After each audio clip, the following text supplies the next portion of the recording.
This week, the Fiends watched Uncut Gems. Good Pesach out. All right, Larry, you're a Jew again. Welcome back. I made a crazy risk, a gamble, and it's about to pay off. So I want the Celtics to cover. I want the Celtics halftime. I want Garnett points and rebounds. What do you know? I don't know. I just know. Well, I'll tell you what I know. It's the dumbest fucking bet I ever heard of. I disagree. I disagree, Gary. What is that? I started it. Are you serious?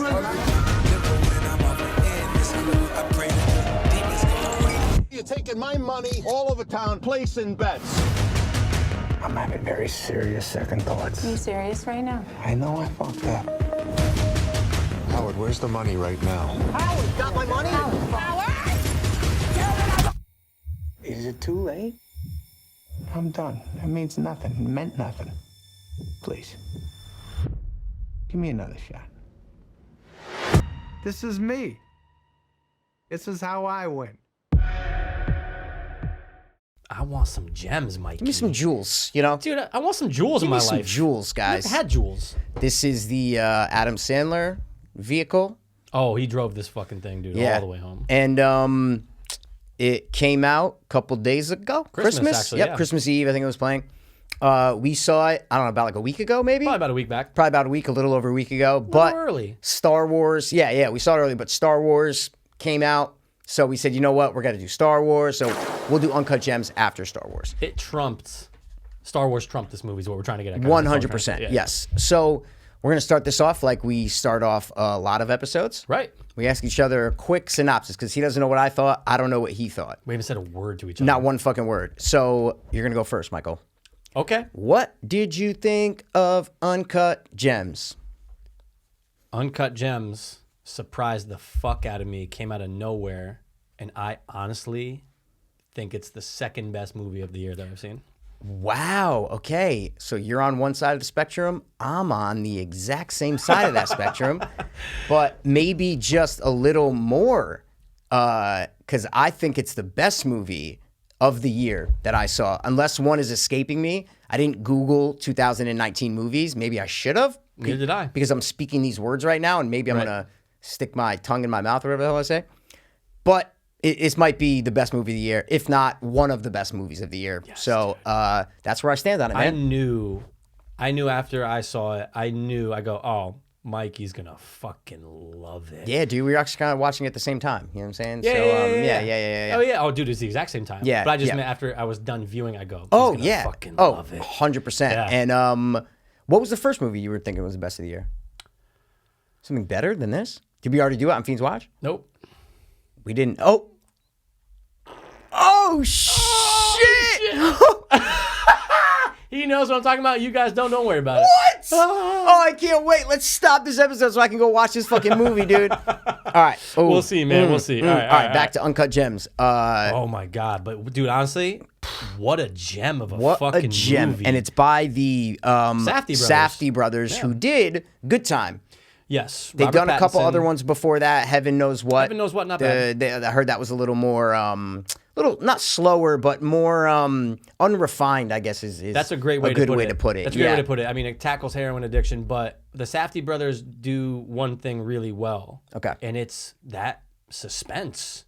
Yeah, intensity, suspense, yes, So dude. even with the stupid little heroin addict, he made it intense. You're going, oh my God, what's happening? okay. And same thing with Good Time. Like there was some intensity with that. Dude, Good Time, the whole movie is like that. Yeah. It is, where every scene and every moment that our character's going through, you're, first of all, in that moment. It's the same with this movie. You're in that moment, and whether it's something massive or it's just like a story, there's a scene in Good Time where they pick up the guy in the back seat, and he tells this story of the acid, like the famous acid that becomes so important later in the movie. And the guy's telling the story. It's the most like realistic but anxiety filled, and like we've had, I mean, definitely me, because I can think of somewhere in the drug world, guys, we used to be ex-addicts, where you have conversations with other addicts, maybe a dealer, Right. whatever it is, where it's exactly like the story that guy tells in Good Time. And I go, I don't know how they nailed that story so well, but they did. Right. So there's a realistic vibe to their movies, and this one is, to me, it's their best movie. Not even a question. Not even a doubt. This is their best movie it's going to be so hard for them to top that. Yeah, it is. Yeah. It is, because this movie, I had no idea what this movie was going to be. Right. And I'll tell you why. I didn't look up who directed it. Same. I had Right? no idea who was directing this movie. So while I'm watching it, obviously, we go on IMDb, guys. You know what I'm saying? I'm on it You right want to now. read trivia. You want to, whatever you're watching, but then you see the red, you go, I don't want to see a spoiler. So, yeah. But I go, oh my God, this is the Safdie Brothers. This is the guys who did Good Time? Makes sense. I'm in. Right. And once I read that in the first 5-10 minutes, I go, okay, I'm in for a fucking event. I'm in for a ride. Yeah. Let's go, dude. Anxiety driven, Ugh. crazy adrenaline filled ride, dude. Yes, And it's been a long time since I felt that way in a movie. You're going, oh my God. The whole movie. Fuck, dude. Oh my God. When's the last time? I can't think. I know, and luckily I smoke cigarettes, so I was watching it in my house. We had some screener things, whatever. It's fine.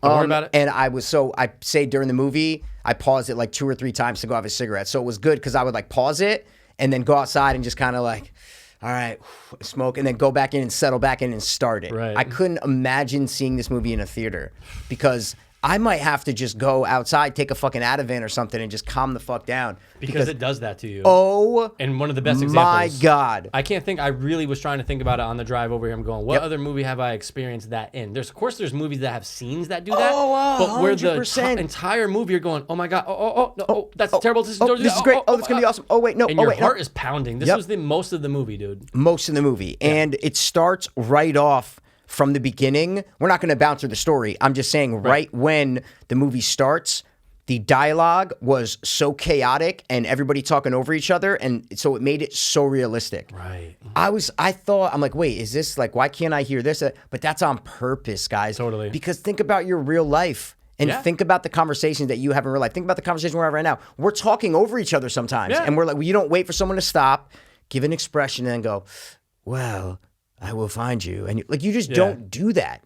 Right. These conversations were realistic. And it's also New York. Holy fucking All shit. their There's movies are people- usually New York. Is Right. Heaven Knows What New York? Yes. Yeah. Yes. It's all New York. And dude, it's perfect because when you walk in right after we see that awesome opening, by the way. Yeah, I didn't like it. Why not? Because, Mikey, if you notice, I got something called trypophobia. And if you watch the opening to this movie, they go inside a gym, okay? And there are so many spots in the opening where you see a bunch of things clustered together little and things, sharp yeah. and coming out and all. I hated it. So I was like this kind of in the opening. Then it goes into, we're going into his fucking colon. Yeah, you see Adam Sandler's butthole. Yeah, exactly. And we're coming out. And I just don't like the health stuff and surgery. So during the credits, I'm just like, all right, I get it. And I it's get so it. strange, right? get it. That like the colon and the throat look so similar. So simple. Well, you poop, you suck. You know what I'm saying? That's just True. what you They do. say lip skin and butthole skin is the exact same. Anyway. But if you look at the way the movie started and then you look at the way the movie ended, it's so it's the antithesis of the ending to the beginning. Totally. Right? You just see Absolutely. it goes in a body and then through a gem. I love it. Oh, dude, they had a lot of those. Like the main, I guess you would say, what do you call him? He's not the villain. You know, he's just a strong. He's pretty much the antagonist, Yeah, I guess. I guess you could say that because Arno, we'll get to him in a little bit. Oh, I but thought you were talking about Arno. No, Oh, I'm talking sorry. about his like number one. The guy's fucking get the fuck over here. Oh my God. He did a great job, by the way. He was amazing. But like what's great is you see where he meets Adam Sandler at the counter, and that's also where the movie ends. That's also with the you're saying the first time that he sees where him, I'm yeah. trying to get his name. Sorry. Yeah, he's great, by the way. Yeah, is it? It's Phil. Phil. Phil. There you go. So the first time Phil meets Howard, that's Adam Sandler, Howard, whatever. It's at the same exact spot where the movie ends. Yeah. Oh, that's fucking fantastic, guys! Spoilers. We should have said that. Oh, we from haven't day one. spoiled anything yet. No. But we are going to say spoilers. Oh, so hard. And this movie has a big spoiler. One big spoiler. Totally. And if you know that this is going to happen, it might it deflates and lowers the stakes of the entire movie. 100%. If you know how it's going to end, you're not watching everything so intense. You're like, oh, I know how this is going to end. Well, yeah, because it's a story that we've seen before. Not exactly, but it's a story of bad decisions. Yep. But then having that final moment of Yeah. winning. Yeah. Right? That's we've seen that before. A guy down on his luck. But we see him winning earlier. See what I'm saying? Yes. So my only thing is that you see him when he places the first bet on the Knicks, the Celtics, Yeah. and he wins that bet. And I'm going, oh my God, that subverted my expectation because I thought he was going to 100% lose that. Yep. So you get these kind of moments of relief where you're with the character.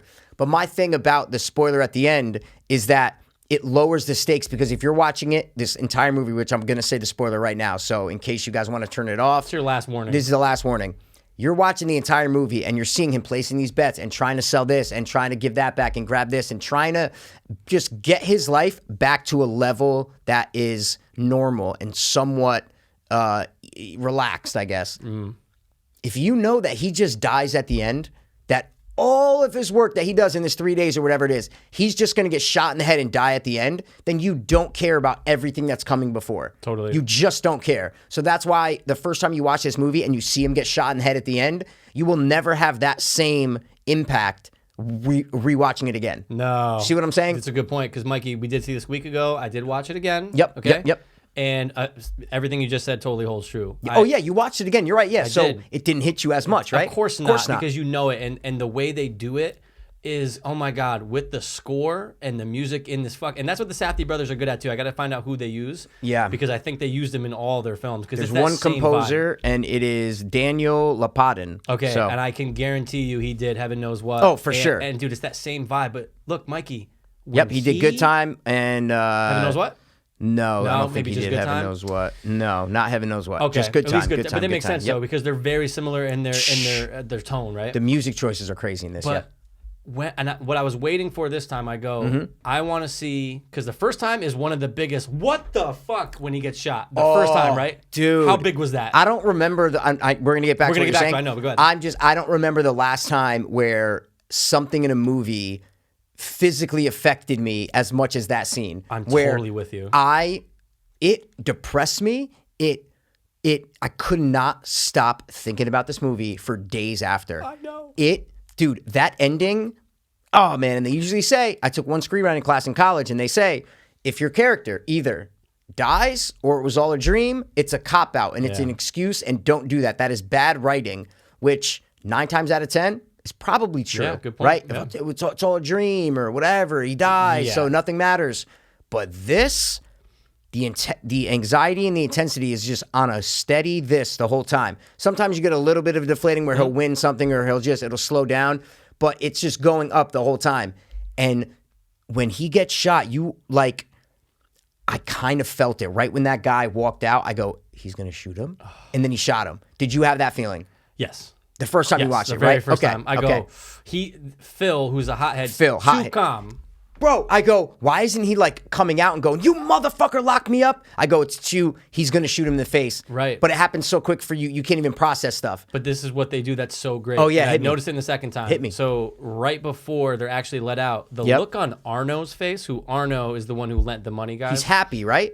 So happy. Okay, good, because I noticed that. But it okay, makes you feel good as a viewer. You're going, he finally did it. He got he's out of his debt. Of this horrible situation and that he was in. Arno's he kind of looks did like it. surprised, but he has a smile on his face. Yeah. I go, oh my God, dude, this is giving me goosebumps watching this. Yep. And then says, all right, you made your point. Yep. Boom. It literally, and the music that's being played is so joyful. It's the Safdie Brothers joyful. Dude, so you're going, it's like uppity, and you're like, he did it. But they don't change it when he gets shot. They continue that same music to the very end. And dude, it hit me like a fucking ton of bricks. Dude. Oh, dude, I was shocked. I made a verbal totally sound out of my mouth. I go, oh, holy shit. what the fuck? Yeah. And then they just hold on him laying on the floor, and there's a mirror shot. It's a great fucking shot. Yeah. But I think they go up, don't they? Yes. And you're seeing the mirror, right? They don't go down, right? No, Okay. Not until the last shot. The last shot. But anyway, they're just holding on him, and he is on screen 99% of the time in this movie. Right. He might be in every single scene. I think he is. Right? No, he absolutely. He might be in every scene. Yeah. There's a couple things with Kevin Garnett, but it's not a big deal. Yes, exactly. But so you're listening to him talk. You're getting to know him. You know the ins and outs of his life and his relationship with his wife and his kids and his past and whatever.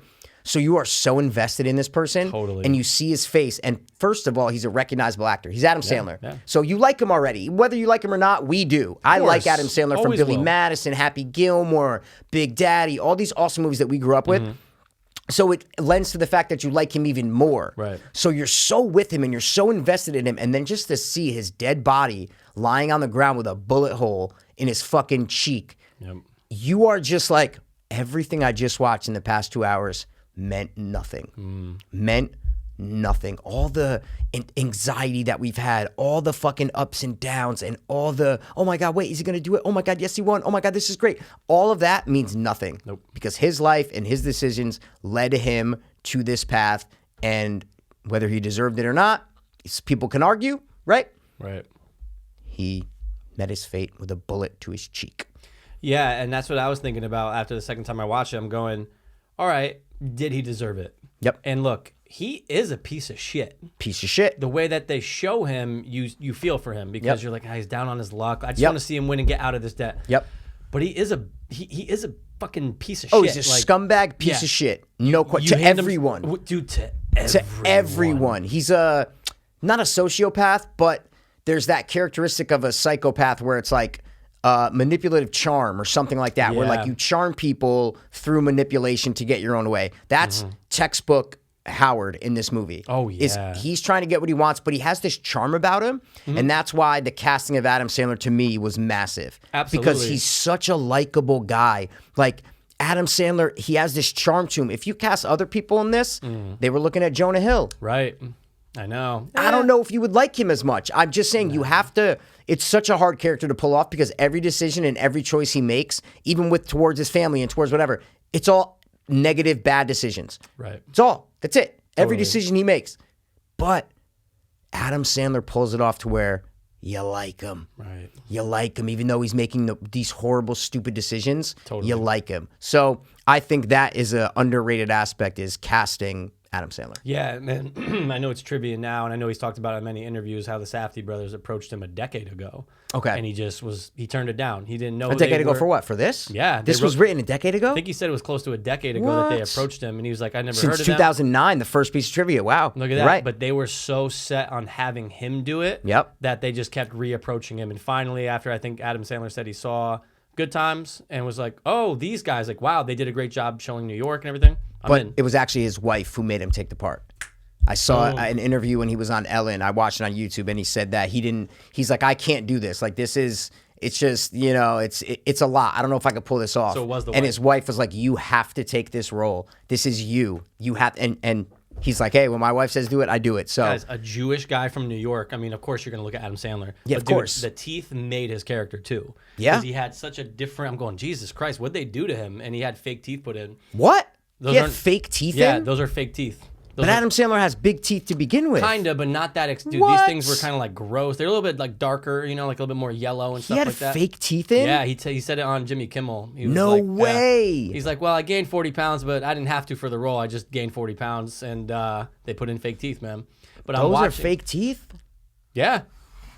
Wow, If you watch man. him when he's talking, they're out all the time. I know. You I always associate Sandler with big teeth anyway. True. He has big teeth regardless. So That's I didn't true. know that they put fake teeth in him. I would have never guessed that. And hell, it could have just been like caps on the front or something. I don't know. But yeah, they pointed it out. Hey, 'Cause, if like, he I'm said watch- it, he said it. Then He it said must, it, he it said must it. be true, dude. Oh, yeah. Wow. But let's go through some characters real quick, dude. Yeah, let's go through some characters, man. And then we'll talk about some story points that I had. Yep. Oh yeah, and I definitely always have a flaw in situations like this that we'll bring up too. Yeah. Let's talk about Lakeith Stanfield's character. He is the guy who's bringing Kevin Garnett to the jewelry store.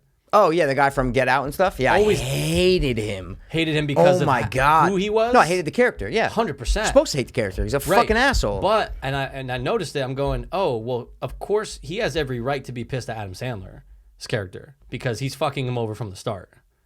From the start, Adam Sandler is pretty much betraying. I forget his character's name now. I don't because know of if the I say- watches? Because of the They watches. were fake watches, though. I get it, but he was trying to sell it to Kevin Garnett. He already fucking pushed that off. The guys, Phil and the other strong arm dude, Yeah. took it off of him, and he's Yeah. like, "That's not my watch." So I'm just saying, from the start, their relationship is fucked, and I'm going there because I'm going. Why is he always fucking over Howie?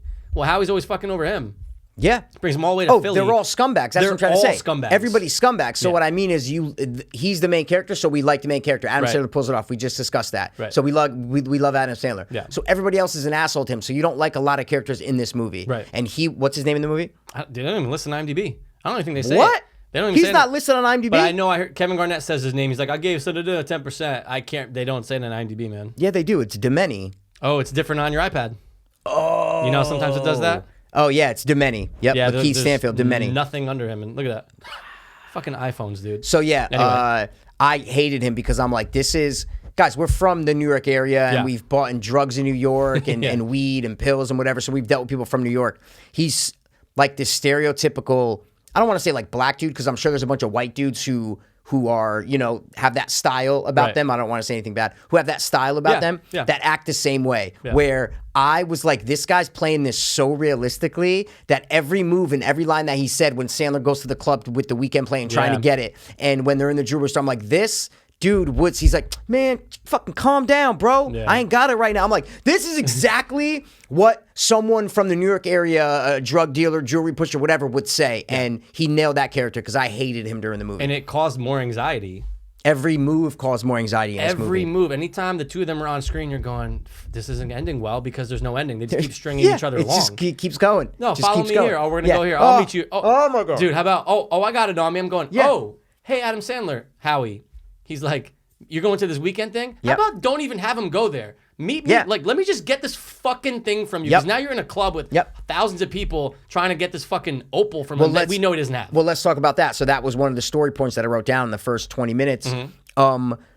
Adam Sandler gets this opal thing from Ethiopia. It's this rare, rock with a bunch of diamonds and gems in it. Could be worth over $1 million. Yeah, but it's not. Yeah, it's he's totally not. he's saying it's worth over $1 million, right? That's what he's telling everybody. He's trying to get it to this auction. Okay, that's what it is. Kevin Garnett comes in, which I thought he did a fine job. You know what I'm saying? Did a fine job. They said it in 2012. I think the only reason they said it in 2012 is so we can watch the Celtics 2012 playoff run. Totally. And Kevin Garnett still looks the same age as he did 7 years ago. Black don't crack, dude. Dude, he Black looks don't crack. great at like 30. I think he's like almost 40. He's definitely, He looks great. He looks like he can still play today. And he did a fine job. I was like, oh, this guy can't act. It was like, no, they gave him a short amount of lines and not a lot to do. Delivered. Awesome. Perfect. Comes in. Adam Sandler shows him the opal because it just came. He's like, hey, look at this. And he tells him this whole story and there's a bunch of like flashes in Kevin Garnett's head. And he's That was cool. He feels some connection to this. And they have a playoff series and there's a game that night. Mm-hmm.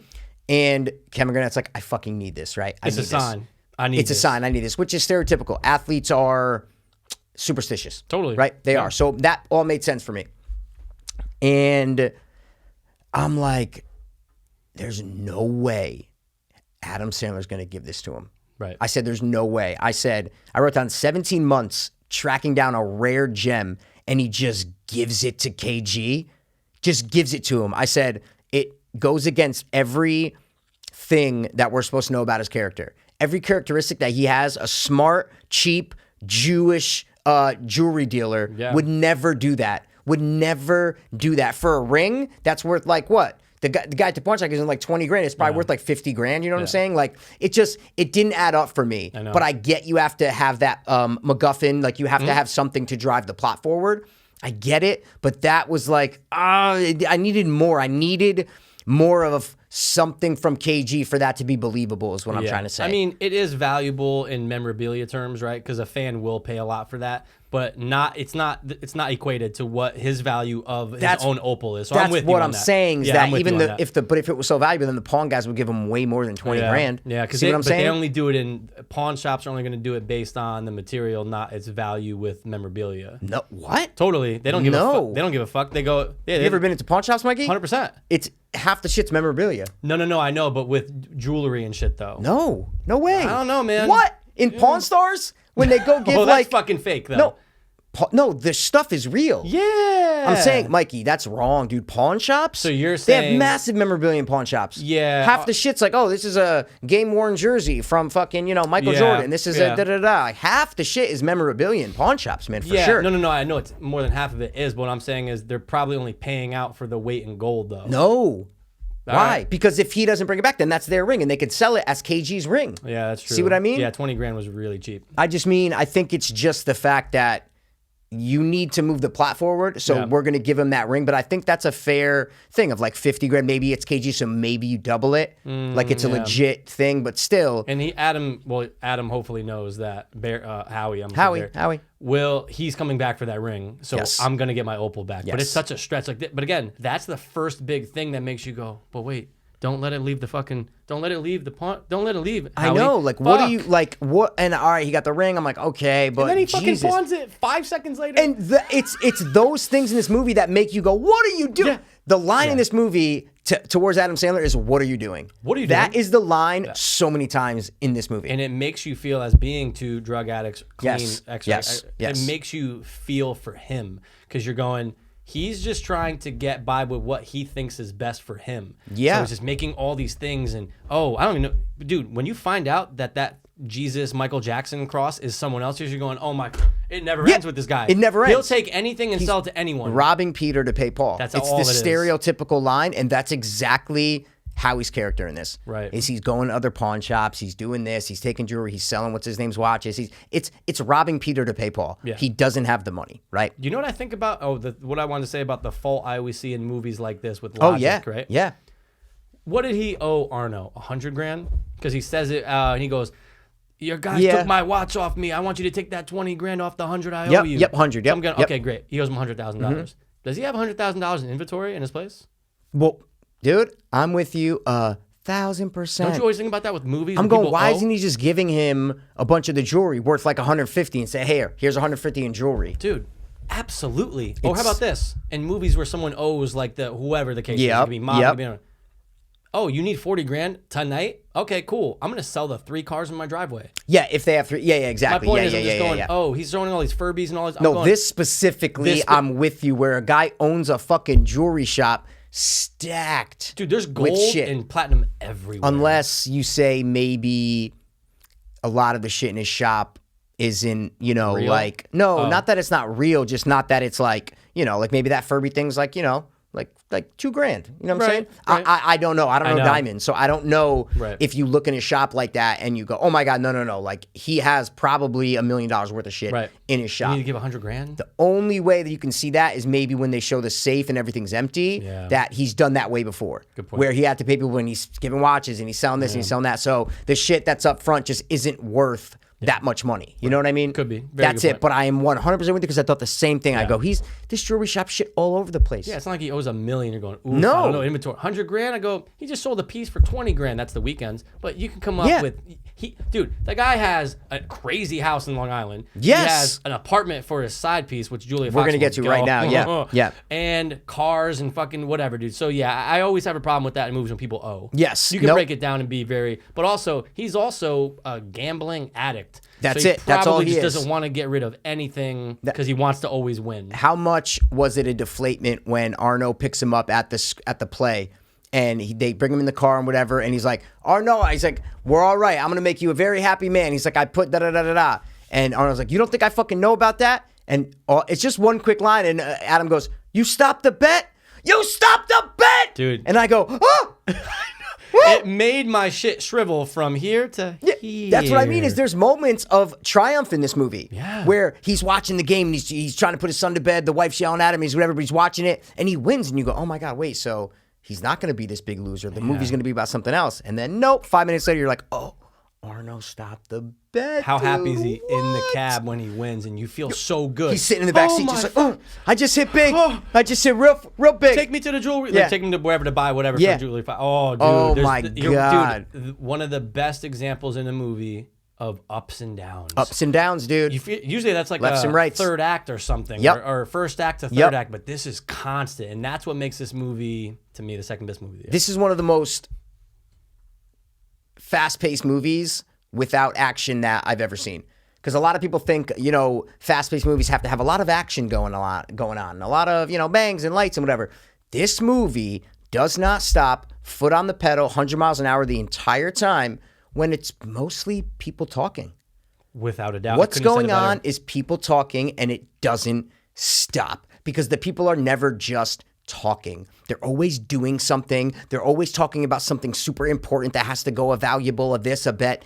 It is so well written and so well thought out, but they make it realistic, which is so hard to do. 100%. It's so hard to make a movie realistic. Right. And they made this movie super realistic. Guys, I used to intern at Bad Boy, and it was right on 6th Ave. So this Diamond District is like between 5th and 6th Avenue in New York.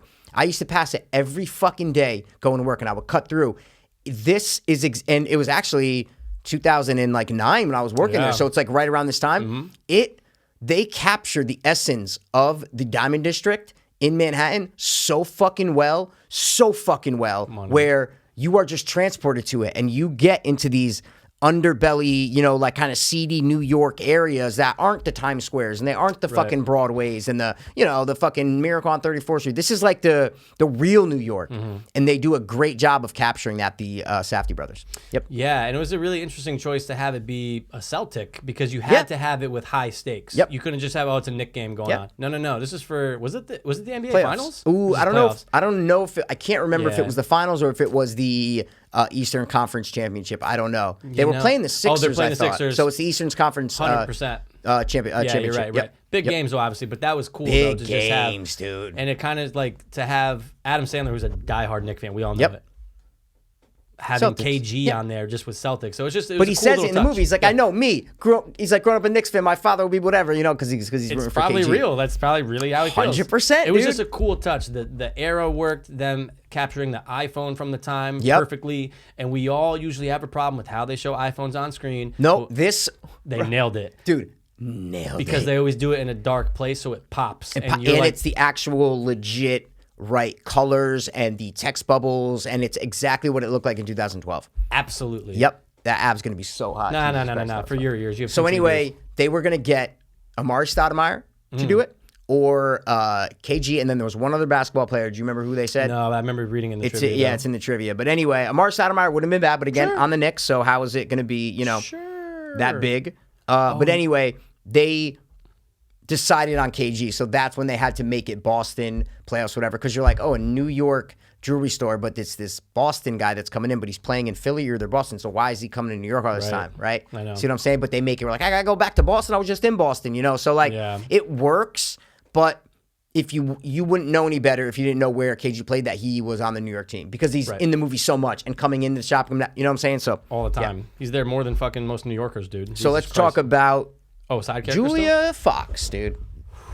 God Hold on damn a it, guys. I had second, to dude. pause the movie and just catch my fucking breath, dude. And you guys are seeing her because I know Mikey's inserting it. Her nice, and guys, great acting performance. For her first movie? She was great. Yeah, like I believed her. Yeah. She was good, but also she's fucking smoking. Oh, okay. I love And I don't mean Julia smoking cigarettes, guys. I mean looks wise. Dude, she captured like the New York girl who's a side piece to a jeweler. Dude, you know? exactly. Loves the lavish lifestyle, works there, but has the fucking apartment. And it just was kind of hard to buy their relationship a little bit. Oh, you know what I'm saying? Like how she dude. loves him so much. You're in it for the money that he doesn't have. Well, that's what I'm saying. Is like maybe like she thinks he's really rich, you know? True. Because she works at his jewelry store. He has this nice apartment in New York. Like maybe she thinks he's way more rich than he is. But then you get towards the end of the movie and you're like, oh wait, no. Like she knows that She knows he he's doesn't on have any money and she's crying or whatever. So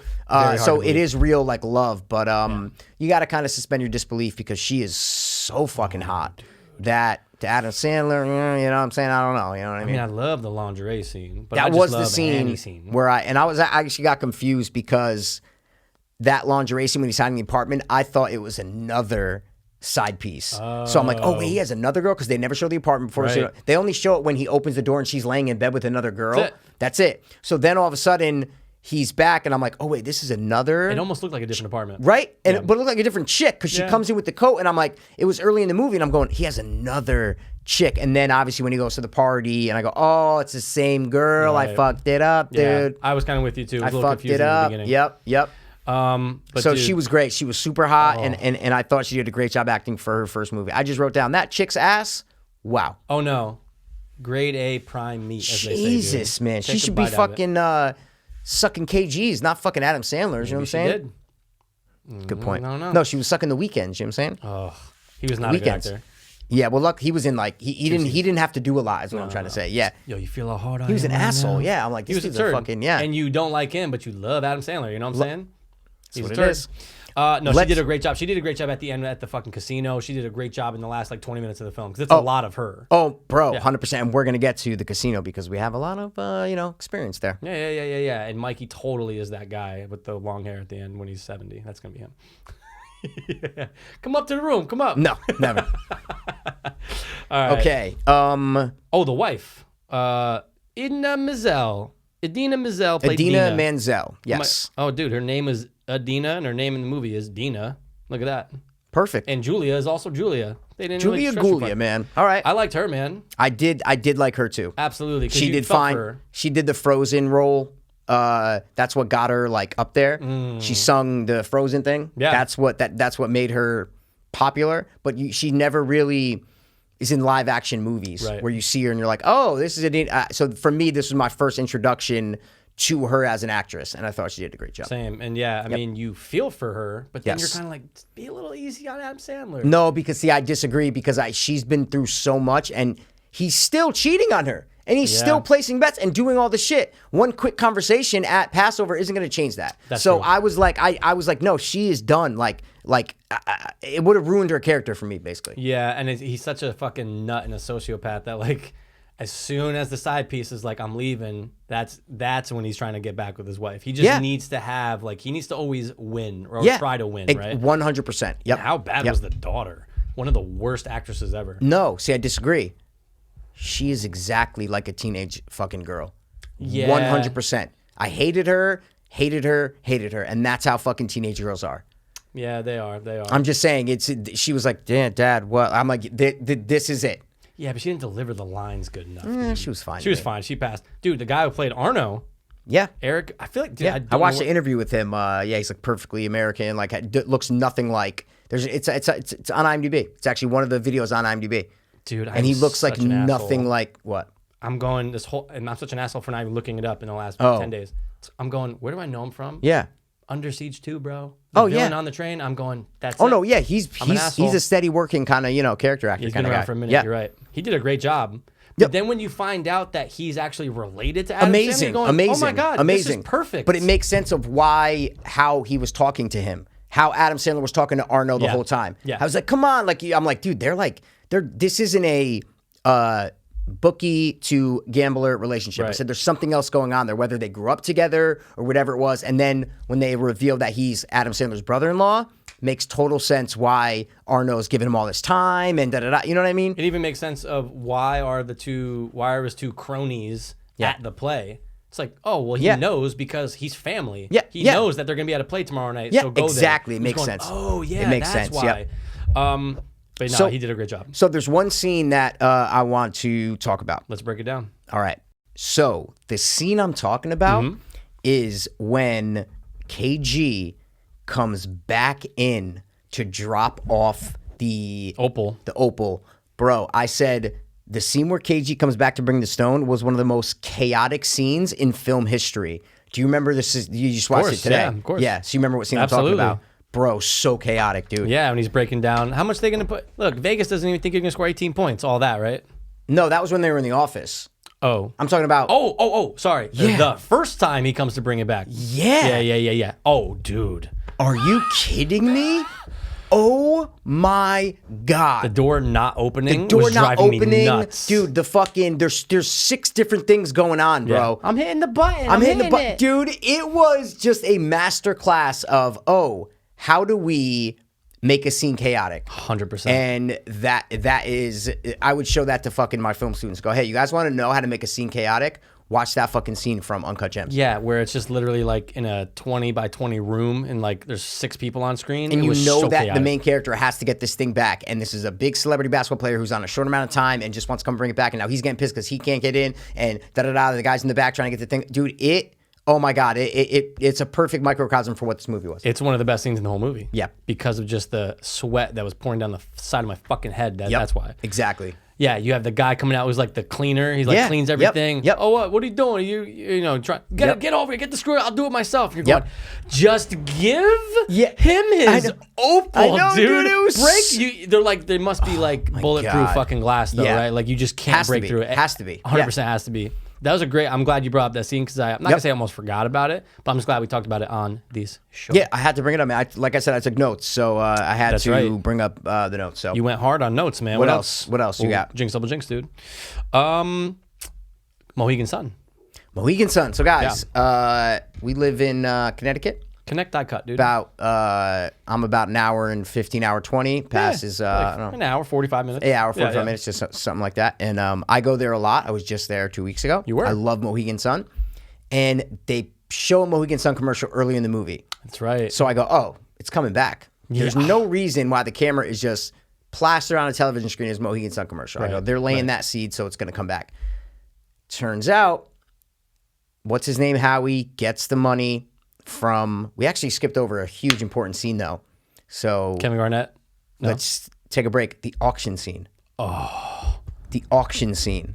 Again. Bro, finally, we're at the auction, dude. Yeah. And they estimated his thing way lower, so he's like, all right, whatever, I'll bite the bullet. Blah blah blah. He just needs money right now. Right now, he owes Arno whatever, and he gets his father-in-law to come in and drive up the price. Right. Drive up the price. And it's played by the guy from Taxi and shit. Yeah, dude. Or look, just like the Shamil. Dressed like a Fucking Shamil. Independence Day, Fucking dude. Independence Day, yeah. It's played by him, and he gets him to drive it up. He's nervous about it, da-da-da. Long story short, dude, nope, doesn't work out. Kevin Garnett does not take the fucking opal. Dude, just the next one up, and that's the cutoff for Kevin 200 Garnett. grand's the cutoff. Yeah, he's like 200 grand. Are you? He's like, I knew this was going to happen, Howie. I knew it. And he's like, you're going to give me my fucking money back with 20%. That's $38,000. And of course, Howie's like, oh, yeah, of course. Yeah, I need a couple weeks. I need a couple weeks. You're going, yeah. Give me the opal. Give me the opal. So why? Well, because I need it. And he gets the opal. Never ends, Never dude. ends, dude. And that was just such a tense scene because I'm going, I have no idea if KG's going to get the opal or not. I know. I had no idea if it was going to work out for Howard or not. I just had no idea. No clue, because you don't. Because that's a really good point, though, because we've seen so many ups and downs so far. Yeah. It's 50-50. That's he what could I'm either saying. have a great moment or a shitty moment, or they can both reverse. That's it. So you just don't know. You go. You have no idea. You go, hey, if he gets it, I get it. If he doesn't, it doesn't. It's totally fine because we've seen both. We've seen him win the big bets, and then, nope, wait, he didn't. And then, so it was totally plausible for KG to, I'm just like, raise the thing, I dude. know. Just raise the thing. You know man. what? I blame the woman with him, dude. Yeah. Because she's going, Cunts. No. First of all, hey, Kevin Garnett, I looked it up in 2012. He got $21 million that year.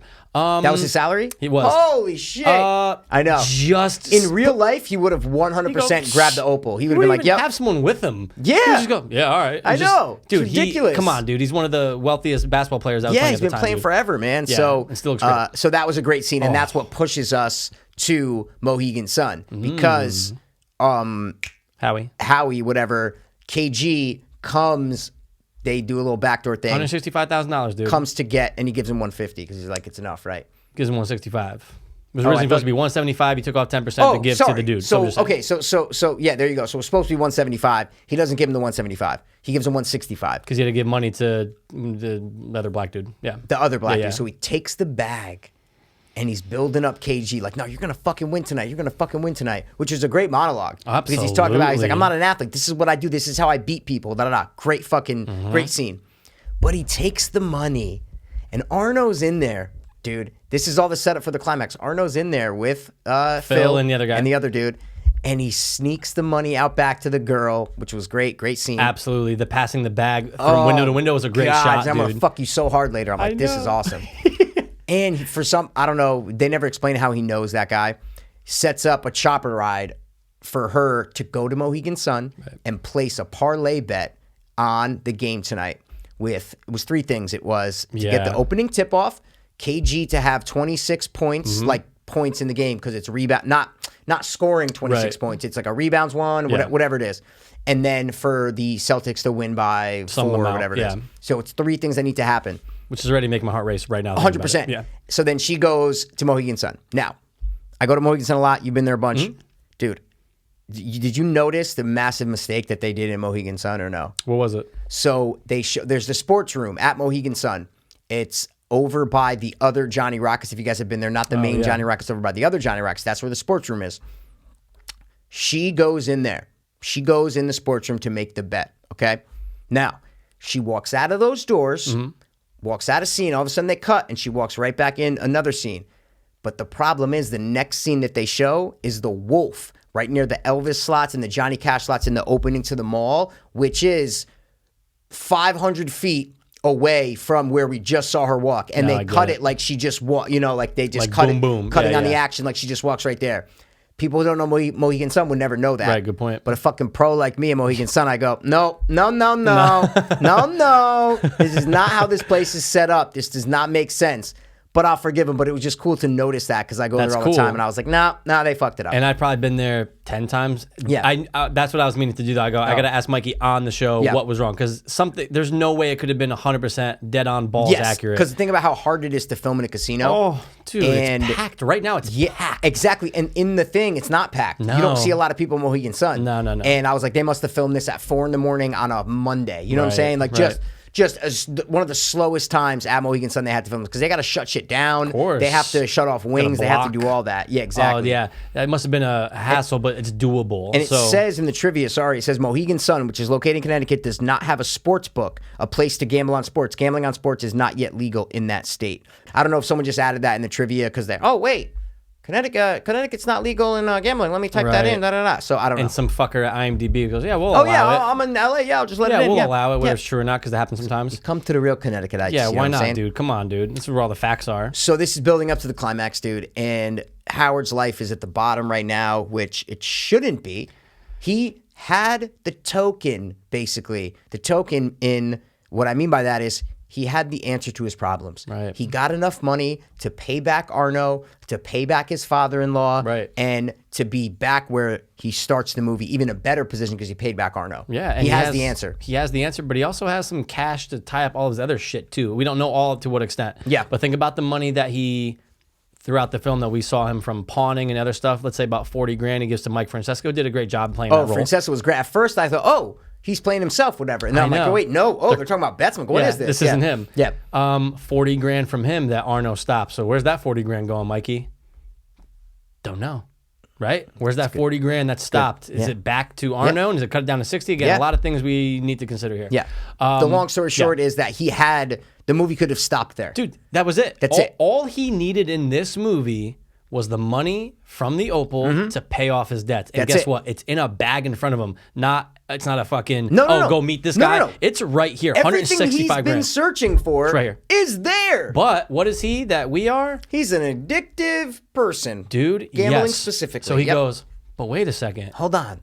I just talked up this fucking, the best player on the team. And he owns this thing that he has a connection to. So he's going to have a fucking crazy game. Yep. I'm putting this 165 grand. Oh, it's such a sick thought.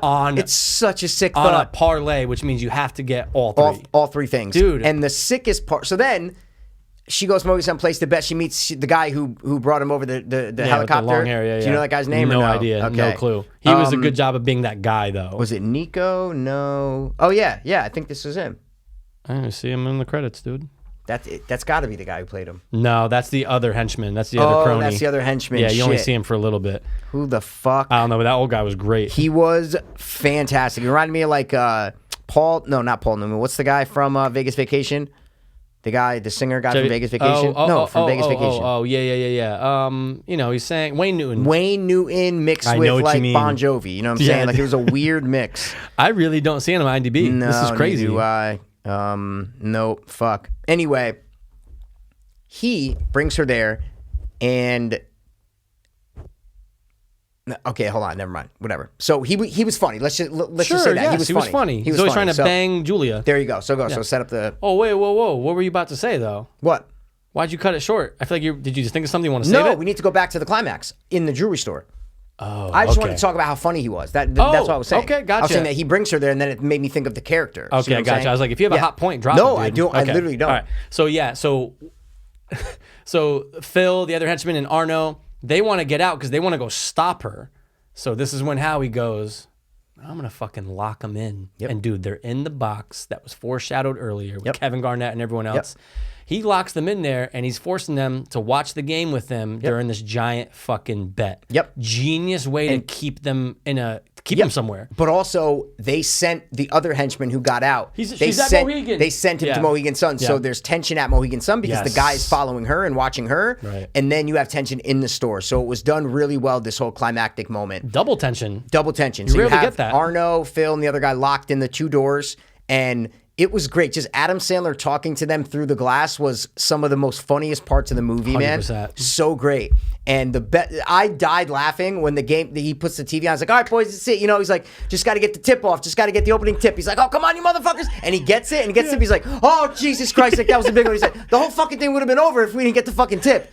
I started dying. I go, this is such a sick bastard that the fucking Celtics have to get the opening tip or else That's all over. $160,000 is gone. You might as well just go find a gun and kill yourself. Oh my God. And the way Adam Sandler handled that and the lines that he was saying, oh, dude, I just loved it. I fucking loved it. No, it was great. And it was tense. It was funny, though, because this was like the first time in a while that Adam's character, Howie, was like comfortable, but he shouldn't be, right? When he's there and he's like joking with them, you're like, he's actually not. He's not the same guy who was crying with Julia in his fucking lap. That was the only emotion because I was going to say the whole movie he is comfortable in these horrible situations.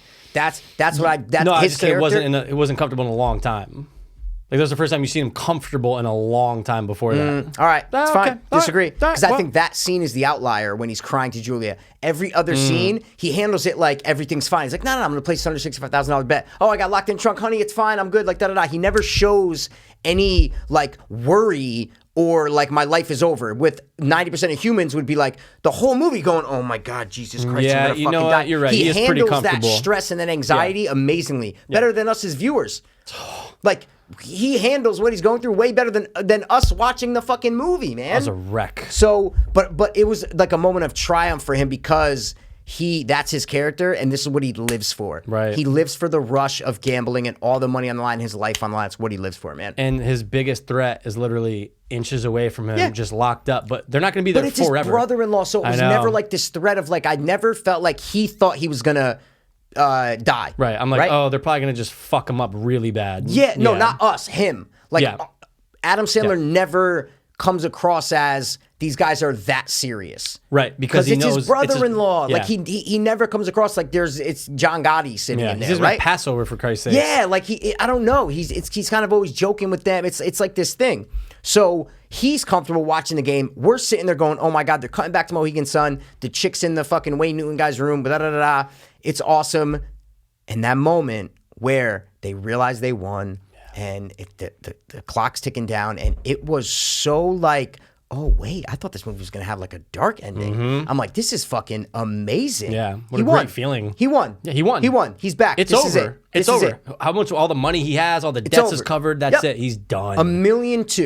Yeah. $1 million. Yep. Like just walking out, $1 million. Wayne Newton goes and gets the money with the girl, and they're coming out. Escort her out. Escort out, dude. Amazing, man. And you're like, wow, fucking Safdie Brothers, you surprised me. I thought this movie was going to have a bad ending. I didn't think he was going to die, but I thought he just wasn't. I didn't know what was going to happen. It wasn't going to be positive. No. And he get this moment, and it's like a relief. It's like, oh my God, he did it. Dude, Yep. this is so awesome. Our characters made all these bad choices. One choice can just tie up all those knots. That's it. Arno smiling, gets up. All right, you made your fucking point. Open the door, da-da-da.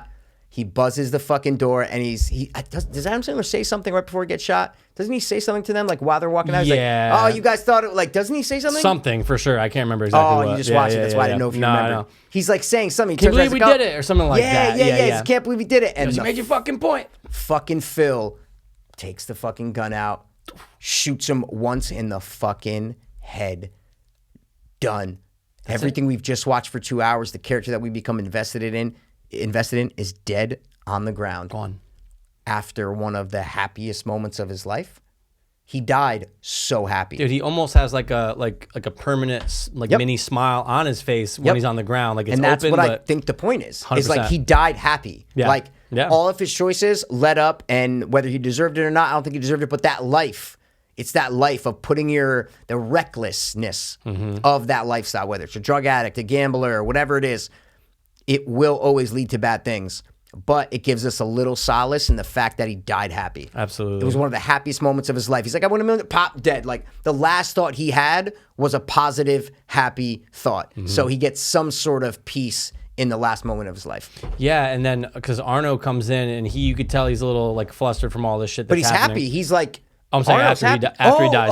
After he dies. Sorry, so after he dude. dies, you're going, oh shit, that's right. This is fucking brother-in-law. He goes, what the fuck did you just do? And he goes, shut your fucking mouth. Shut up, you want to get it too? And he's like, I just want to get out. Just Yep, get me yep, out of just here. get out, And then he yep. tries to make a run for it, and then he gets killed. Arno gets killed, So dude. that made me think. I'm going, well, what was Arno? Yep, exactly. What was he? What was his position? Like, what was his role? It Because says he was an Armenian American who married, is in the trivia, who married into the family. Right. But we never know if he's involved in organized crime. Right. If he does just some bookie shit, take some bets. We don't he's know. only a loan shark. Like, we don't know. The whole Right. time, the guy Phil, the henchman, is like, when they're in the car at the play thing, he's like, Arno gets his money. You got to give Arno the money. Right. So it's like, oh, so like Arno's the top guy. Yeah, why are you just killing him? Like, you know, but maybe he's just fed up and had enough of it. True. And Maybe, but I yeah. thought the same thing. I'm like, if Arno's the boss, he just went like that. Like, so. I know, and it's like, hey man, all of this is just on their security camera. All of it. Yeah. Oh, dude, those two dudes are like at the point where they just don't care. They go, You we're know? going to take all this money. Who knows? Maybe it's a couple million in jewel. Who the fuck knows? They've been And locked just in a out. box for hours. And they're dude. so pissed that this fucking guy who's been ringing them around forever. And that's they're criminals. They're Yeah. fucking killers. They're these old school Armenian fucking gangster dudes. And that's what happens, man. So I believed it. Oh, yes. I was in for it. It shocked the hell out of me. It was one of the most shocking endings I can remember. I watching. I can't remember a movie. This movie's really one of a kind. Yes. It's really one of a It kind. is. It's so because hard of to explain. It's very hard to explain. Yep. When we were doing our commentary with brother Chris for Yes. Santa Claus, you're like, dude, Uncut Gems. I go, stop. Yeah. Because I'm like, I the could most stressful. Oh. I could have stopped that entire commentary. We could have just talked for an hour off camera. You know what I mean? Oh, Because it's God, so rare and dude. it's such an Uncut Gem. Was what a great title for this. Great title. What a fucking movie. What a title. And just, yes, it's a gem. It's This a movie's gem. It's a gem. It's an uncut gem. It's unlike anything else. And fuck, what was I just gonna say? Oh, the studio put this out as their major Christmas release. I know. So 824. Come on, that baby. is like, for them to spend so much money on marketing for this thing was pushed fucking everywhere. Yeah. But you watch the trailers and it's impossible to convey what this movie is through a trailer. You watch the trailer like, oh, it's going to be a stereotypical, like kind of like black comedy kind of thing or whatever. Sure. You have no idea what this movie is. You have no idea what this movie is. The number one Flawless. thing that most people are talking about when they talk about this movie, Yes. reviewers, Besides IMDb, Julia Fox's ass, I'm just saying. Yep. that's actually number two Yes, to yes. the number one, which What's is number one? anxiety. And yes, it. that's it. That's the number one everyone's talking about. Not one person going, yeah, no, it's fine, yeah. Everyone's going, dude, I don't. They're saying it was hard to watch. They're like, this Yeah. movie was hard to watch, and it was. No, it really was. And you don't get any cathartic release because it's all cut short like that, and you're left, oh, wait, what? Like, you're left with this kind of empty feeling after watching this movie. There was no, if he had never gotten killed, then there's this release. You're like, oh, he won. Oh, and then even if the movie just stopped, like Yeah. after he let him out and they're cheering and then he just punches them in the face, movie ends, it's like, oh yeah, but it's still a Still cathartic won. release of like, oh, he won, like this is great, da-da-da. There was no, you know, because anxiety, tension, it builds up and builds up and builds up, and then it needs to be deflated. This movie never had any deflation of Right. the anxiety. That's why it's so memorable, and that's why it sticks out in your head, because, like you said, you can't name another movie like it that gives you such a physical and visceral reaction while you're watching it that you never get that release that, so it makes you think about it for days and days after. Dude, days. I still, even though I just watched it, I just could not stop thinking about it. Even with Star Wars, even with everything else, I'm going, Uncut fucking Gems. Yeah, I know. Yeah. Oh, dude. Honestly, it's by far one of the best movies of the year. Yep. And I think I can speak for you. I both say we had no idea. It was No gonna be idea. this No fucking idea. We were good. excited for it. We were excited for it. Adam Sandler in an 824 movie. Yep. That's all. If I That's just it. heard that, I didn't even sure. know it was a Safdie Brothers. That's what I'm trying to say. I had No no clue. idea. I was just like, oh, Adam Sandler, 824 serious role. Awesome. I love it. No clue. So negatives. You want to go over some negatives real quick? The one negative I wrote down, don't take a deep breath and you know. Well, I was gonna say sure. I said, tell me if you feel me on this. I said, I'll read you exactly what I wrote. Okay. The film would cut to certain scenes and skip over events. For example, like when he's rushing over to give the stone to the auction people, it just cuts to them at Passover. That's just a quick example of what. There's so many times in this movie where it would just cut and they're somewhere else, and you don't know how they got there. You don't know the events that happened in between, and that's the only negative about this movie. But in order to keep the pace and the thing, that they had to do that. So I understand why they did it. But if you go back and when you're rewatching this movie, think about the times that they cut and transition from scene to scene, where it's not the smoothest and you don't know exactly how characters got certain places. How about Adam Sandler Howie getting back from Philly to New York on a bus ride? Yeah. And you're just like, that's what I'm saying. You know how bad that bus ride was? We go, what bus? There's no okay. like, and at least they explain that one. Yes. You know, but he's walking over. It's this whole thing where he was trying to get the opal. He has to deliver it to the place by 5 o'clock, da-da-da. He gets the opal and then he walks out the door and he's like, and he's talking to the guys like, oh, you're Jewish again, whatever, da-da-da. And then all of a sudden it cuts and he's at Passover. And I'm like, wait, I thought we were building this moment where he had to go drop it off. They don't even show him drop it off. That's a really good point. What the fuck, point. man? Didn't So, think of that. no movie's perfect. So I just got to say that was a negative that I found is certain times the geography of the movie didn't work for me, Yeah. So my only negative is we didn't see Julia Fox fully nude. Okay. I can't think of anything else. No real negative. No. Wow. No, man. I really can't. That's the only one I could pick, guys. Because, see, you got to use your thing and pick it apart. You know what I'm saying? Pick that shit apart, Pick dude. it. Give me one thing right now. Try to think of something. Julia Fox not naked. No. For real.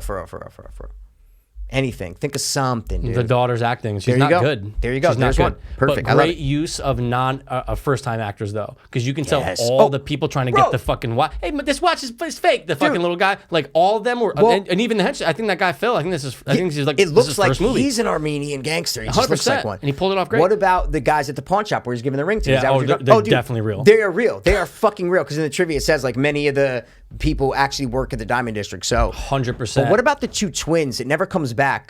That I thought that was going to come back, like they were going to kill him. That's what I thought. Oh, the ones who he gives the watches to, and he owes them money to. He blows them off. Take this. He blows them off and gives them like a piece of shit watch or whatever. And they look like these meek, small Jewish guys. I'm like, oh shit. They never come back. He's going to be worried about Arno. Yeah. And then they're going to come back and kill him. I go, that would be crazy. Yeah, he shows up. They come back. That's it. Yeah.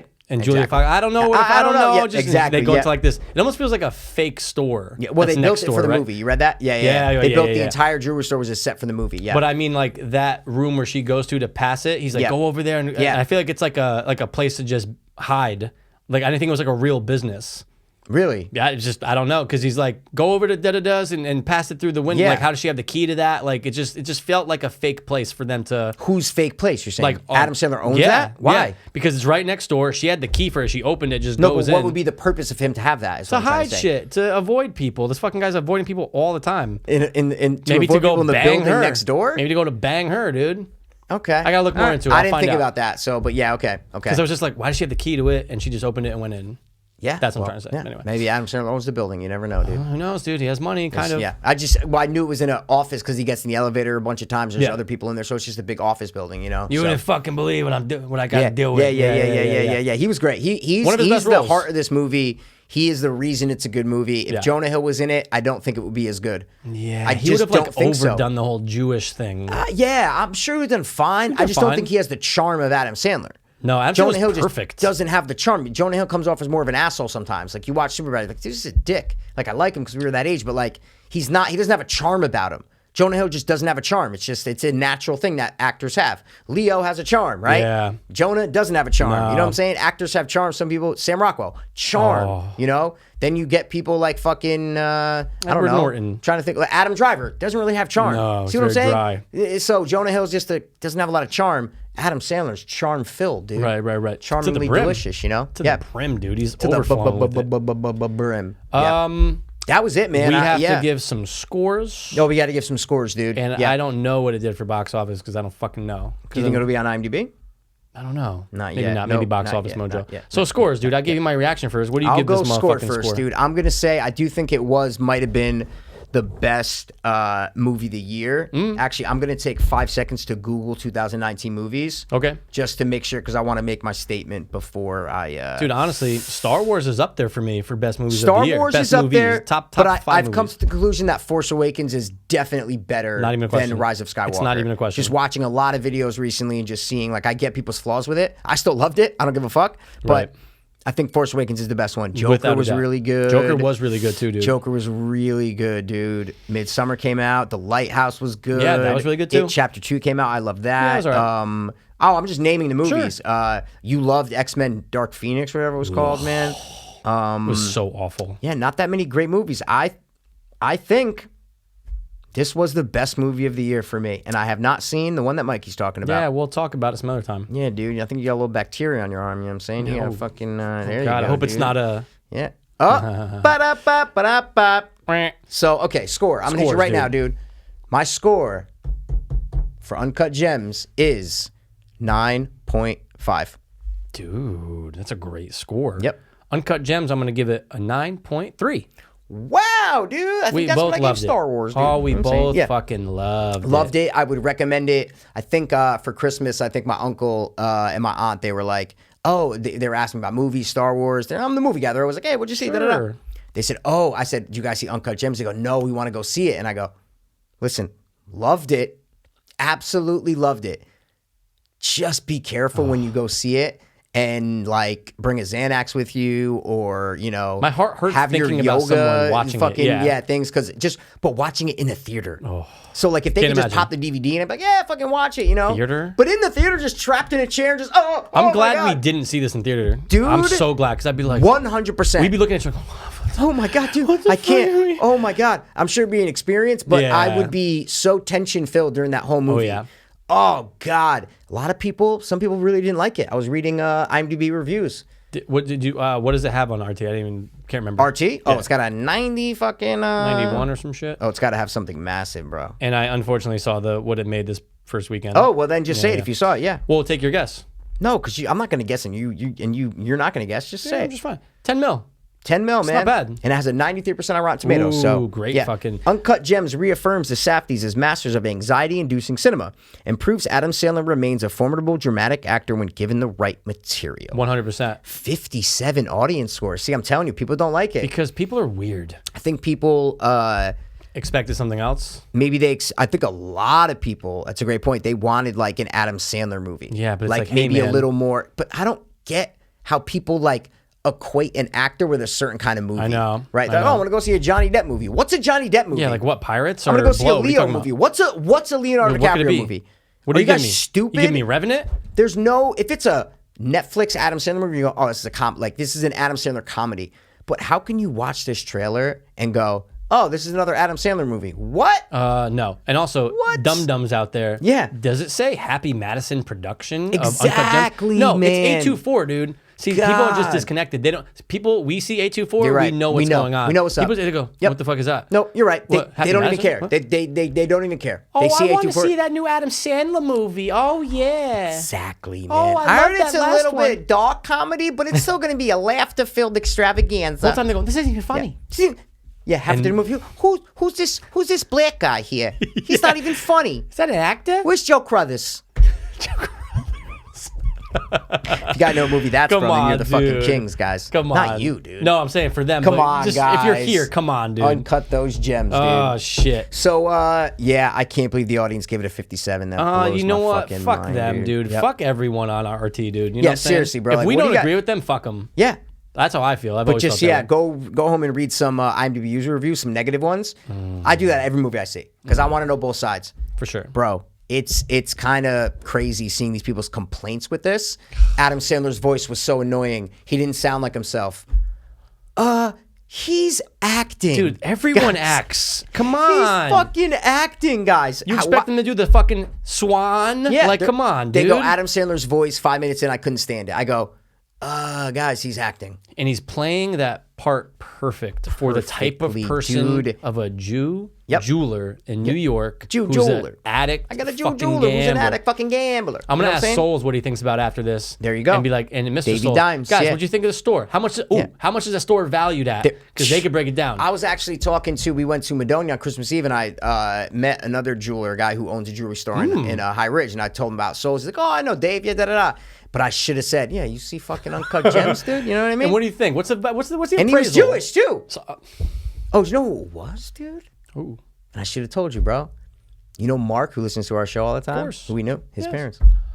Dude. I talked with them for an hour. They sat across the bar from me. Amazing. Talked to them for an hour. Yeah. Oh, yeah. Mark, dude. They're Mark's awesome. parents, Yeah, I dude. don't want to say the last name, but you know what Sure, I'm saying? not, Yeah. but dude, awesome. And Super thanks for nice always people. listening, dude. That's what I said. I'm like, dude, Yeah. your son, I'm like, he's the best. I go, oh, he's been listening for so long. I was like, he always texts my friend past, like, da-da-da. I message him, say, oh, P was right. P was right. P was right. Yeah, You know he's what I'm saying? never He always right. says He's that. never right. Always He's says never that. right. Except for that one time. So yeah, but his dad's a jeweler, so that's why I was like, I that's should have awesome. fucking asked him, dude. I'm talking to him for an hour. I'm Fuck. gonna message Mark later. Yeah, exactly. That's awesome, dude. Yeah, they know because they messaged him when they were at the thing. Oh, It's like, perfect. I'm sitting there with Mike Pirro. She's like, message Mark. You know, message him, text him. You know, take him out. You know, I was like, It's oh, a get him on very the podcast. parent Get him on the thing podcast. to do, right? 100%. Message him, say hi. 100%, dude. Reconnect. 100%. Man, it was so funny. Oh, that's awesome. Yeah, but dude. they texted him right there. They're like, oh, Mark says hi. You know what I'm saying? Da-da-da. I'm like, yeah, he's the best. First thing I'm asking him, hey man, did you see Uncut Gems? There you go. And then we'll get into everything you just said. Love it. All right. So that's great, dude. yeah, guys. So go read some negative reviews if you want. But enjoy the movie. so positive. Enjoy I love the this ride. movie, man. I can't wait to own it because anytime I'm feeling super calm, I'm like, you know what, dude, I gotta watch Life's it. been kind of easy. Yeah, life's been way too Everything's easy right now. fine. Every movie I'm watching, fucking Mandalorian, everything's cool. You know what I'm saying? This is great. You know, Star Uncut Wars, Gems. action, choo choo. No, I want to get terrified, anxiety wise. Hit me with that terrification, dude. Love it. All right, guys. Thanks for stopping by to watch. One more time. As always. We will be back next week with something fucking out of this world. Maybe.